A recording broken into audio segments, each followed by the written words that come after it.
Tayyorlaning. Bugungi ma'lumot juda muhim. 12 oktyabrdan boshlab bank hisob varaqlari bo'yicha nazorat kuchayishi haqidagi xabarlar ko'pchilikni xavotirga solyapti. Men bugun sizga vahma tarqatish uchun emas. Aynan nimadan ehtiyot bo'lish kerak? Kimlar xavotir olishi kerak? Kimlar esa bemalol yurishi mumkin? Barchasini oddiy tilda tushuntirib beraman. Chunki bu mavzu faqat tadbirkorlarga emas, karta orqali pul oladigan ishchilarga, chet eldan pul jo'natmasi oladigan oilalarga, onlayn savdo qiladiganlarga, ijaraga uy beradiganlarga, hatto qarindoshidan tez pul o'tkazmasi oladigan oddiy fuqarolarga ham tegishli bo'lishi mumkin. Videoni oxirigacha ko'ring. Chunki eng muhim joyi bank nazorati degani avtomatik ravishda hisobingiz bloklanadi degani emas.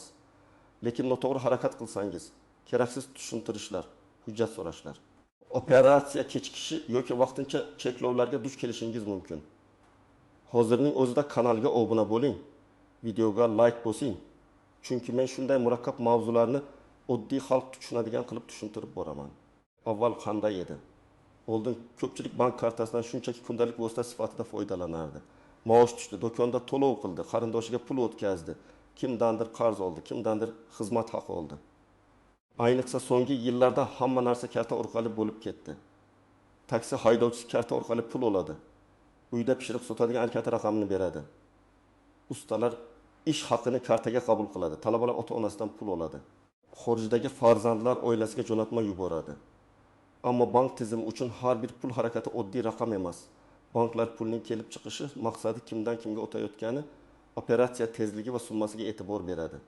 Nega?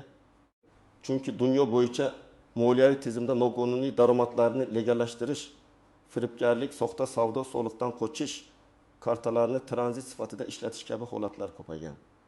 Shuning uchun banklar endi odamning o'z puli nima qilsa qiladi deb qarab turmaydi. Ular mijozni himoya qilish, qonun buzilishining oldini olish va shubhali pul aylanishini aniqlash majburiyatiga ega. Endi nima o'zgaryapti? 12 oktyabrdan keyin asosiy farq shundaki, ayrim operatsiyalar bo'yicha monitoring yanada sezgir bo'lishi mumkin.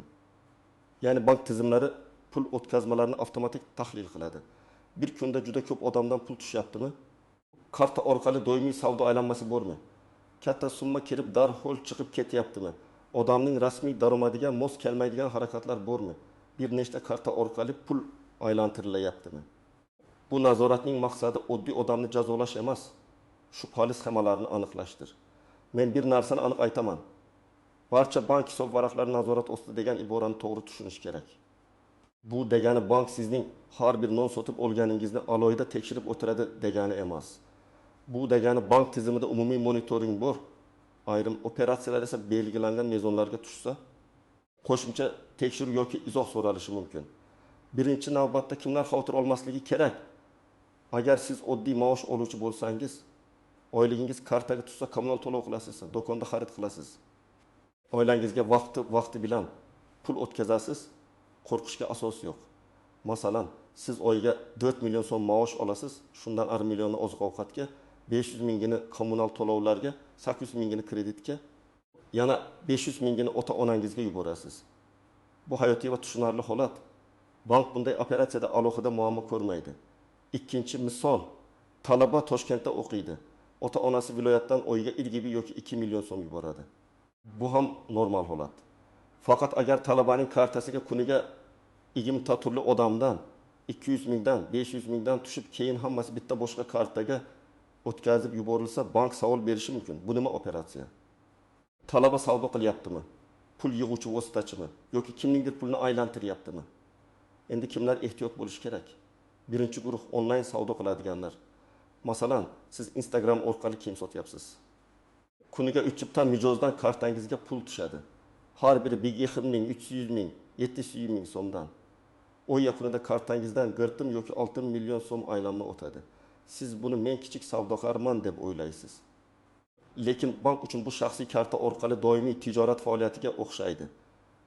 Agar sizda yakka tartibdagi tadbirkorlik, o'zini o'zi band qilish, elektron chek, rasmiy to'lov tizimi bo'lmasa, savollar paydo bo'lishi mumkin. Ikkinchi guruh xizmat ko'rsatuvchilar.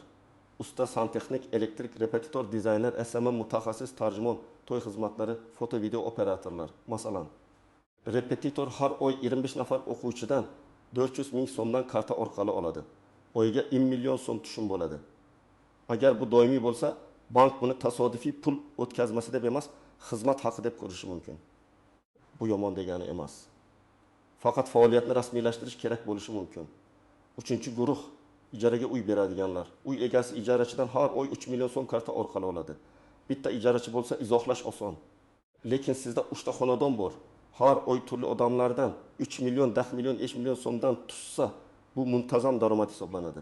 Bunday holatda soliq, ijara shartnomasi va tushumning maqsadi bo'yicha savollar bo'lishi ehtimoli bor. 4-guruh ko'p pulni o'tkazib beruvchi sifatida ishlatadiganlar. Masalan, bir tanishingiz ukam senga 1 million tushadi. Sen uni boshqa kartaga bo'lib yuborib ber desa, juda ehtiyot bo'ling. Siz pulning kelib chiqishini bilmasangiz, o'zingizni xavfga qo'yasiz. Bank uchun pul sizning hisobingizga tushdi. Demak, siz operatsiyada ishtirokchisiz. Keyin men faqat yordam berdim degan gap har doim ham yetarli bo'lmasligi mumkin. 5-guruh kripto, bukmakerlik, noma'lum investitsiya, piramida sxemalari bilan bog'liq pul o'tkazmalari. Masalan, bir guruhda $100 kiriting, bir haftada $1 qaytadi deyishadi. Siz kartangizga odamlarning pulini yig'ib, keyin kimlargadir o'tkazasiz. Bunday holatda bank shubhali operatsiya sifatida ko'rishi juda tabiiy. Chunki pulning iqtisodiy mazmuni aniq emas. Birinchi vaziyat, Dilshod oyiga 6 million so'm maosh oladi. Har oy xotiniga 2 million, onasiga 1 million yuboradi. Ba'zan do'stdan 500 ming qarz olib, keyin qaytaradi. Bu normal. Agar bank so'rasa ham tushuntirish oson. Maosh, oila xarajatlari, qarz qaytarish. Ikkinchi vaziyat, malika uyda tort pishirib sotadi. Har kuni 10 odamdan 100 mingdan 300 minggacha pul tushadi.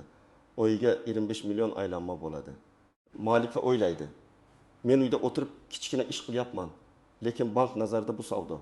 Bu yerda eng to'g'ri yo'l faoliyatni rasmiylashtirish, mijozlarga to'lov izohi yozdirish, material xarajatlarni alohida yuritish. 3-vaziyat. Jasur bir do'stining iltimosi bilan kartasidan 100 million so'm o'tkazib beradi. Pul 1 soatda kiradi, keyin 5 kishiga bo'lib chiqib ketadi. Jasurning rasmiy daromadi oyiga 3 million. Bank buni ko'rib savol berishi mumkin. 100 million qayerdan keldi? Nega darhol chiqib ketdi? Nima uchun siz vositachilik qildingiz? Mana shu eng xavfli holatlardan biri. 4-vaziyat. Rossiyada ishlaydigan farzand har oy oilasiga 7 million so'm yuboradi. Bu mehnat migrantlari uchun odatiy holat. Agar pul rasmiy pul o'tkazma tizimi orqali kelsa, yuboruvchi va oluvchi ma'lum bo'lsa, izoh bor bo'lsa xavotir kam. Lekin har kuni turli noma'lum shaxslardan jo'natma sifatida pul tushaversa, bank albatta savol beradi. Eng muhim nozik shart, nazorat summaning kattaligiga emas, operatsiyaning mantiqiga ham bog'liq. Ba'zi odamlar men 10 milliondan oshirmasam bo'ldi deb o'ylaydi. Bu noto'g'ri yondashuv. Agar siz bir katta summani bo'lib yuborsangiz, bu ham shubhali ko'rinishi mumkin. Masalan, 20 million so'mni birdan yubormang. 5 milliondan 10 marta yuborish bank tizimida bo'lib o'tkazish sifatida ko'rinishi mumkin. Bu avtomatik jinoyat degani emas, lekin savol tug'diradi. Ikkinchi nozik jihat, izoh yozish. Ko'pchilik pul o'tkazganda izoh qismiga hech narsa yozmaydi yoki salom, mana pul, okey deb yozadi. Bu oddiy tuyuladi, lekin keyin tushuntirish kerak bo'lsa muammo bo'ladi. Agar qarz qaytarayotgan bo'lsangiz, qarz qaytarish deb yozing. Ijara bo'lsa 2024 yil oktabr oyi ijara to'lovi deb yozing. Tovar uchun bo'lsa ko'ylak uchun to'lov yoki telefon aksessuari uchun to'lov deb yozing. Albatta, yolg'on izoh yozmang. Izoh haqiqatga mos bo'lishi kerak. 3-nozik jihat, shaxsiy karta va biznes faoliyatini aralashtirish. Men ko'p ko'raman, odam bitta kartaga ham maosh oladi, ham savdo qiladi, ham qarz oladi, ham ijaradan pul oladi, ham do'stining pulini o'tkazadi. Keyin biror savol tug'ilsa, o'zi ham qaysi pul qayerdan kelganini bilmay qoladi. Eng to'g'ri yondashuv shaxsiy xarajatlar alohida, biznes tushumlar alohida, ijara yoki xizmat haqi alohida yuritilsin. 4-nozik jihat. Bank hisobingiz bloklanishi har doim ham yakuniy jazo emas. Ba'zan bank operatsiyani vaqtincha to'xtatadi yoki mijozdan hujjat so'raydi. Masalan, katta summa tushsa, bank qo'ng'iroq qilib, pulning manbaini tasdiqlovchi hujjat bormi deb so'rashi mumkin. Agar siz xotirjam, aniq hujjat bilan javob bersangiz, masala tez hal bo'ladi. Ammo qo'pollik qilsangiz, bu mening ishim, aralashmanglar desangiz, vaziyat murakkablashadi. Bank xodimi shaxsiy qiziqish uchun emas, ichki tartib va qonun talabi bo'yicha so'raydi. 5-chi nozik jihat qarindoshlar o'rtasidagi pul o'tkazmalar. Ota-ona farzandiga, er-xotiniga, aka ukasiga pul yuborishi odatiy. Lekin juda katta va tez-tez operatsiyalar bo'lsa, masalan, bir oyda 200 million so'm qarindoshlar o'rtasida aylanib yursa, baribir savol tug'iladi. Qarindosh ekani pulning kelib chiqishini avtomatik qonuniy qilib qo'ymaydi. Manba aniq bo'lishi kerak. Uy sotildi, mashina sotildi, meros bo'ldi, qarz shartnomasi bor, tadbirkorlik daromadi bor. 6-chi nozik jihat naqd pul kiritish. Bankomat orqali kartaga tez-tez katta naqd pul kiritish ham e'tibor tortishi mumkin. Masalan, har kuni takin 10 million so'mdan naqd pul kirityapsiz, keyin boshqa kartalarga yuboryapsiz. Bank so'rashi mumkin. Bu naqd pul qayerdan? Savdo tushumi, qarzmi, kimning puli? Agar siz bozorda savdo qilsangiz yoki xizmat ko'rsatsangiz, tushum manbaini tushuntiradigan hujjat va ro'yxat yuritish foydali. 7-chi nozik jihat mening kartamni ishlatib tur degan iltimoslar. Hech qachon kartangizni, bank ilovangiz parolini, SMS kodini, PIN kodini boshqalarga bermang. Bu faqat firibgarlik xavfi emas, moliyaviy javobgarlik xavfi ham. Kimdir sizning kartangiz orqali shubhali pul o'tkazsa, bank birinchi navbatda hisob egasiga qaraydi.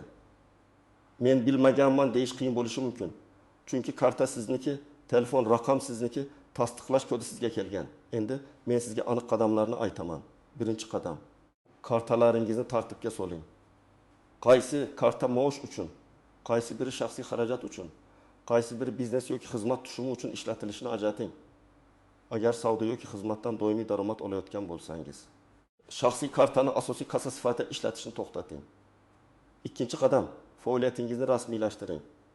Agar siz uyda pishiriq sotsangiz, onlayn kiyim sotsangiz, repertuarlik qilsangiz, ustachilik qilsangiz, taksi yoki yetkazib berish bilan shug'ullansangiz, o'zingizga mos rasmiy maqomni aniqlang. Buning uchun soliq organining rasmiy ilovalari, davlat xizmatlari markazi yoki bankdagi maslahatchidan foydalanishingiz mumkin. Qaysi faoliyatga o'zi band qilish mos? Qaysi holatda yakka tartibdagi tadbirkorlik kerak? Qaysi holatda yuridik shaxs ochish foydali? Buni aniqlab oling. 3-chi qadam: hujjatlarni yig'ing. Agar katta pul tushishi kutilayotgan bo'lsa, oldindan tayyor turing. Uy yoki mashina sotgan bo'lsangiz, oldi-sotdi shartnomasi bo'lsin.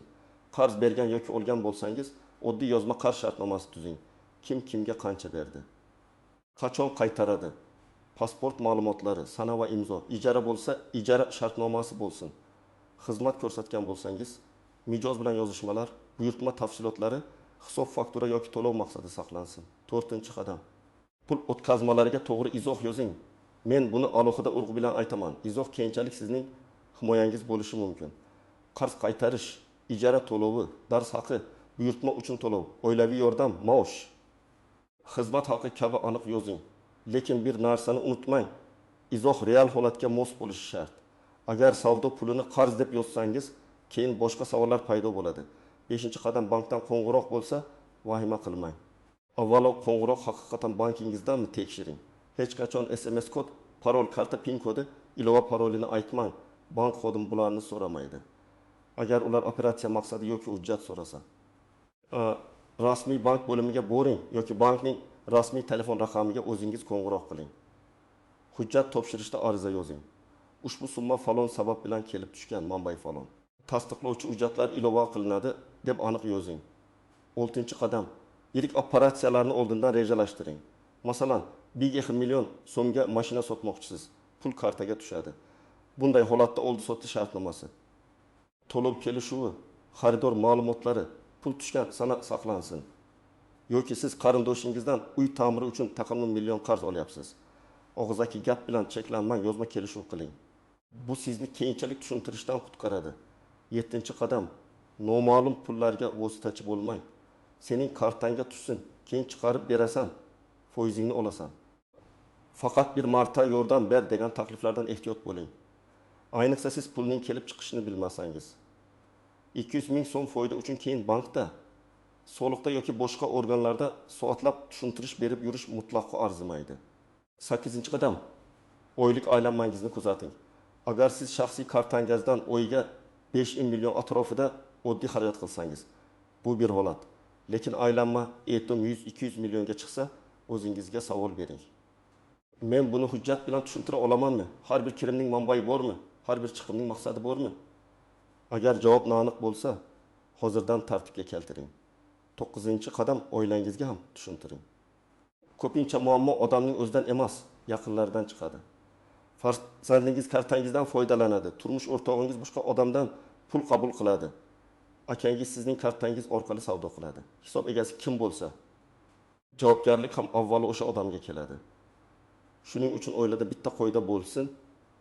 Karta egasining roziligisiz va tushunarsiz maqsadda hech qanday operatsiya qilinmaydi. 10-qadam rasmiy manbalarni kuzating. Ijtimoiy tarmoqlarda vahimali sarlavhalar juda ko'p bo'ladi. Hammaning kartasi yopiladi. Pulni yechib oling. Banklar hammasini kuzatadi degan gaplar odamni chalg'itadi. Siz esa har doim Markaziy bank soliq organlari, bankingizning rasmiy sayti va rasmiy ilovasidagi xabarlarni tekshiring. Agar tushunmasangiz, bank bo'limiga borib yozma yoki rasmiy izoh so'rang. Demak, 12-oktyabrdan keyingi nazoratni to'g'ri tushunish kerak. Bu oddiy odamning pulini tortib olish yoki hammaning kartasini bloklash degani emas. Bu bank operatsiyalarida shaffoflik, pulning manbai va maqsadi aniq bo'lishi kerak degani. Agar siz maosh olsangiz, oilangizga pul yuborsangiz, oddiy xarid qilsangiz, xavotirga asos yo'q. Agar siz doimiy savdo qilsangiz, xizmat ko'rsatsangiz, katta summalarni o'tkazsangiz, boshqa odamlarning puliga vositachi bo'lsangiz, albatta tartibga keling. Men sizga eng asosiy 3 ta qoidani qoldiraman. Birinchisi, pulning manbai aniq bo'lsin. Ikkinchisi, hujjat va izoh bo'lsin. Uchinchisi, shaxsiy karta bilan biznes yoki begona pulni aralashtirmang. Shu 3 ta qoidaga amal qilsangiz, ko'p muammolarning oldini olasiz. Agar sizda shunga o'xshash holat bo'lgan bo'lsa, kommentariyada yozing. Bank sizdan hujjat so'raganmi? Karta operatsiyangiz to'xtatilganmi? Qanday hal qilgansiz? Boshqalar ham tajribangizdan foyda oladi. Videoga like bosing, kanalga obuna bo'ling va yaqinlaringizga ham yuboring. Chunki bu ma'lumot bugun har bir karta ishlatadigan odamga kerak.